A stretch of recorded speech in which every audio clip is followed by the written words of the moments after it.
Was Pam Bondi covering for Donald Trump? Is she still covering for Donald Trump? Was she covering for Jeffrey Epstein? Remember, she was the Attorney General of Florida. So when Epstein's people were, I guess auditioning is a kind word to use, but positioning girls, they were doing it at Mar-a-Lago Golf Course, which is owned by Donald Trump, of course. It's his home much of the time. And then they were moving them out to Epstein's island.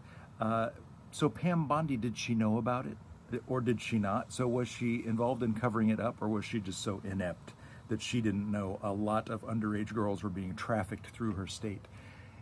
So is she now covering? She says she has Jeffrey Epstein's list and the files, and she allowed doctored video of his prison cell the night that he was that he killed himself.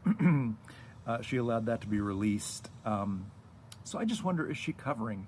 You know, there's a scene in the original classic Jurassic Park where Jeff Goldblum is playing a chaotician, and he sees patterns in the world and he recognizes them and he calls them out, and then they happen. And there's a line where he says, "Boy, do I hate being right all the time," which I think about that line a lot, and not just because there's a company called Colossal that is talking about bringing back an extinct dinosaur, an avian dinosaur. I've seen those movies. I know how they end. Seems like a bad idea. But here's something else I've done. I have read Project 2025, and I know the things that are going to happen, and many people are being caught by surprise by the big, beautiful billionaire buffet that passed. But I think it's very important to remember this was a bill that was passed by MAGA Republicans and absolutely no Democrats. They want you to forget this because they know it's unpopular, and they're hoping to save their own asses at the midterm elections. And if the midterms were today, I think they would all be out. But listen to the list of things that are going to happen and when they happen. So, first of all, government spending is up 6.5% so far this year. Remember all those Doge cuts and Elon's chainsaw and all the waste is being cut, and yet government spending is up. Okay, so listen to these cuts. Medicaid cuts, they go into effect December 2026. SNAP cuts, in other words, food stamps, December 2026. Clean energy credits stop late 2026. Student loan cuts late 2026. Affordable housing ends in December of 2026.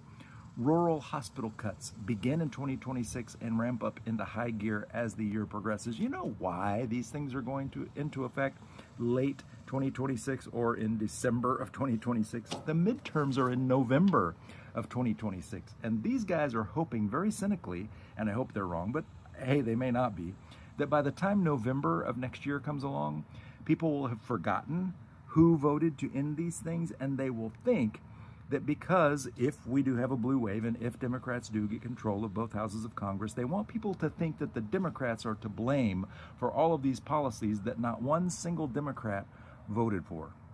Please don't be that easily fooled. Please remember who cut all of these things and make sure that you hold them accountable. By the way, it's Saturday. I want you to end on a positive note. Go see this new Superman movie. I was very skeptical. I love Superman, Christopher Reeve Superman, even the old George Reeve Superman from black and white TV.